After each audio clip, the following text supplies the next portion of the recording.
What's up, guys? Welcome to Daily Dose of Reddit. This is your host, Zach, and today's subreddit is r/ChoosingBeggars. Alright, this story is called The King of Choosing Beggars. This is the tale of someone I'll refer to as Bob. Now, you might wonder why I consider Bob to be the king of choosing beggars, and it's very simple. Bob is a professional choosing beggars. Has been one for more than a decade now, making a living off of begging, earning an estimated $6,000 plus from said begging a month, all while insulting and demeaning the people that give him his money. For your entertainment, I will start at the beginning. This story starts in the early 2000s. At this time, Bob was a lazy 20-something that just got his first job. His dad pulled strings to get him a job where he worked. But like many choosing beggars, Bob didn't like his job. During this time, he started playing video games professionally on the side, which led to a fluke win. It's considered a fluke because he couldn't recreate this victory in a notable gaming tournament, which inflated his ego massively. At this time, YouTube was still in its infancy. Our boy Bob started uploading his gaming videos to YouTube. It was more to feed that growing ego than his wallet. And then it happened. YouTube monetization. This was enough for Bob to earn decent money, leading him to making a down payment on an apartment. It is at this point Bob claims he got injured on the job and was subsequently fired.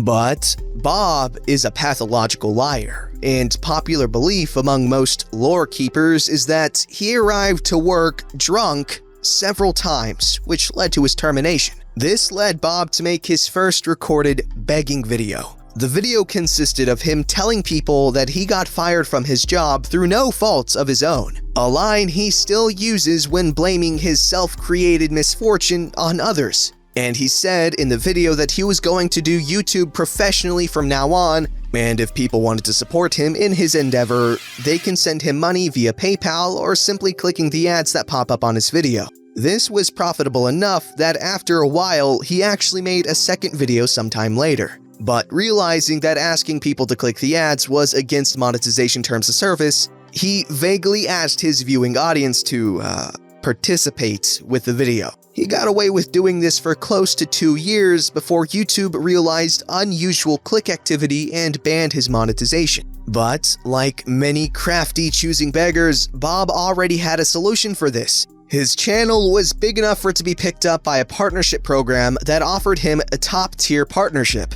Though, due to their own incompetence, they were unable to see that Bob wasn't as popular as the other top-tier partners. So now his channel was monetized by their ads accounts, and he was getting paid way over what he was actually bringing in. So with his monthly income secure, our little beggar started to expand his channel. At that point, it was simply a vlogging and video game channel, but to draw in extra views, he started to ask his friends to star in his videos. This led to a web series, which was quite popular, but Bob, being a choosing beggar, never compensated all of his friends. When asked about this, he stated that they just wanted exposure and never wanted money. In the end, only one of his friends ended up getting actual money from this, and only till Bob figured out a way to shaft him, giving him a vague reason why he had to pay him less money than his transportation costs. It was at this time that his friends started noticing things. Very expensive things. The luxury German sedan in Bob's parking spot was the straw that broke the camel's back. Realizing that crap was about to get real, Bob panicked and packed his bags and fled, dragged his first girlfriend with him to the other side of the country. Thinking he outsmarted everybody, Bob moved to a state he thought had no income taxes. He bought himself a house and settled down with his girlfriend. Now, due to Bob no longer having access to new content starring his friends, his views started declining and his partnership started to realize he wasn't as popular as they thought he was. They renegotiated his contract several times, each time reducing his pay. It was at this point Bob went from being a YouTuber to being a live streamer. This is when he realized that this is where the real money was. Soon after Bob was let go from his partnership, but managed to get another one with a smaller partnership company, but they let him go a year or so later. Bob would use both cases to get well over $1,000 in contributions each time. He also used the death of a friend to roll in that sympathy dollars. During this time, he would also lose his first girlfriend because she had a panic attack at her job. Yes, she was the only one in the relationship with a job. And she got taken to the hospital in an ambulance, which resulted in Bob starting up a live stream loudly retelling every single private detail of this event, saying that next time she should just demand a pill rather than an expensive ambulance ride. Now, remember I said Bob thought he didn't have to pay taxes? Well, it turns out he did. Stressed that he might go to jail, Bob started a stream, in which he told people he needed $4,000 to pay his taxes. Well, for the last 3 years, this amount has increased to the current amount of $25,000 he still claims he owes. He also likes to tell people if they don't give him money, he will lose both of his homes. Yes, Bob still owns his old apartment, which, if you believe what he says, he overpaid for because he got honey loved, which he refuses to sell. It is also important to note that after the original tax scare, every single time Bob raised money for taxes was followed by something expensive, like moving in with his girlfriend from across the country or going to visit his parents, whom he claimed were dying at the time, and getting married to his new girlfriend. Currently, Bob is almost 40 and live streams on a popular streaming site, streaming twice a day, up to around 8 hours total stream time, 6 days a week. His streams normally start with him begging for money for half an hour, reminding his viewers that tipping him is the best way to contribute to the stream,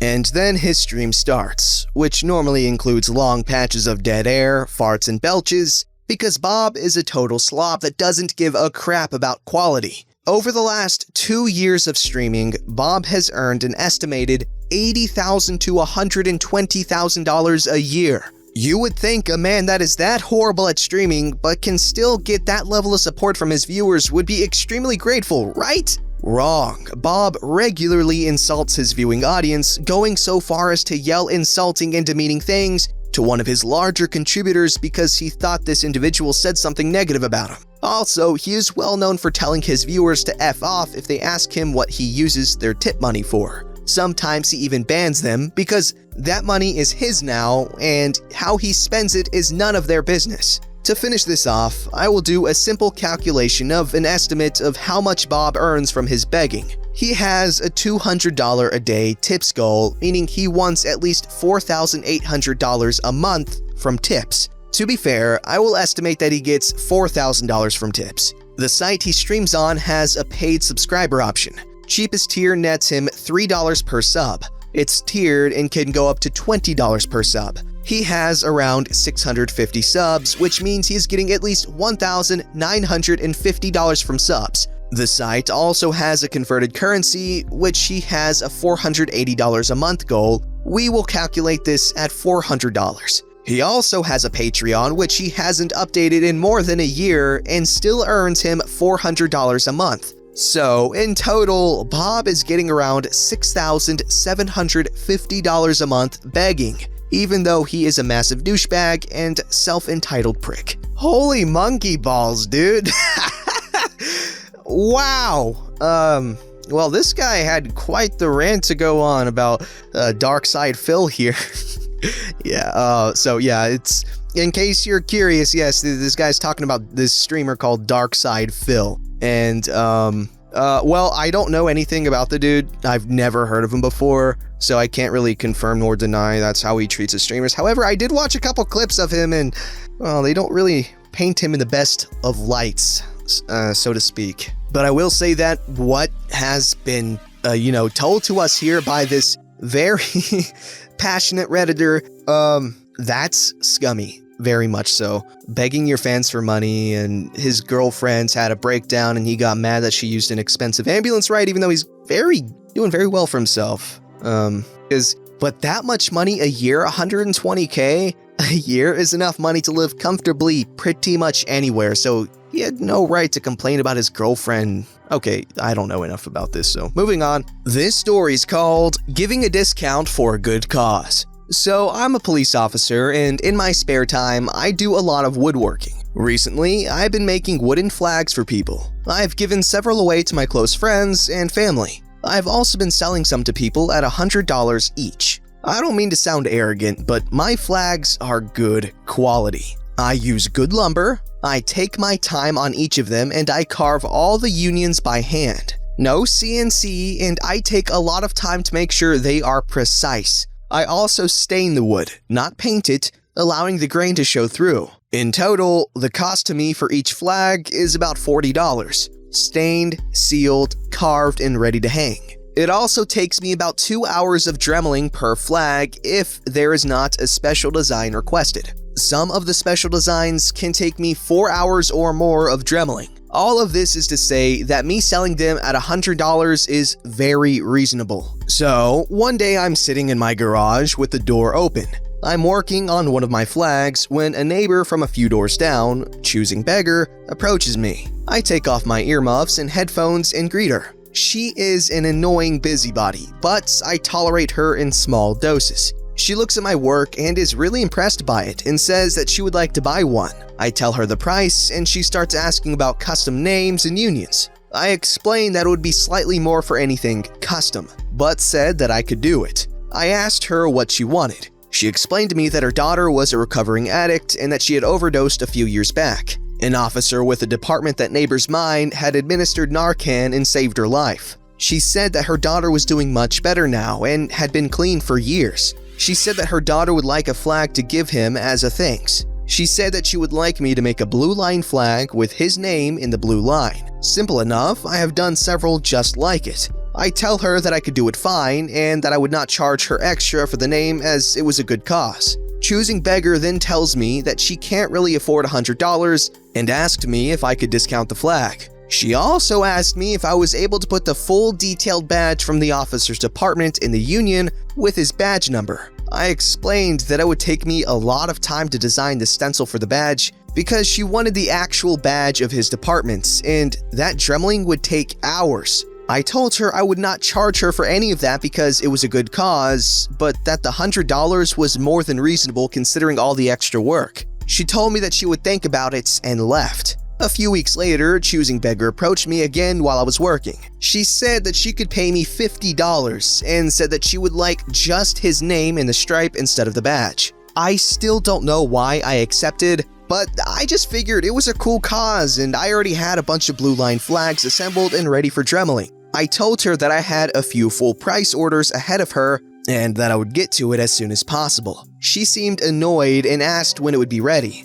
I explained that I do this as a hobby and not a side job. I can't really tell her how long it would take. I told her probably a week or so. She said that she was hoping to have it by the weekend. It was Thursday and I started work rotation the next day. I told her no and that I would probably have it ready next week. She had the audacity to tell me to push hers to the front then and get it done today. You said it only takes a few hours, right? I had to argue with her about getting her basically free flag. At this point, she was really just paying for the lumber and I was getting $10 to make her a freaking flag. She finally relented and agreed to pick it up next week, but added as she left that it better be ready by next weekend. I put a rush on it as I didn't want to deal with her anymore. I got it done on my first day off, first thing in the morning. I then added the sealants. It takes a couple hours to dry, and I tend to add several coats so that it gets a real nice satin sheen to it.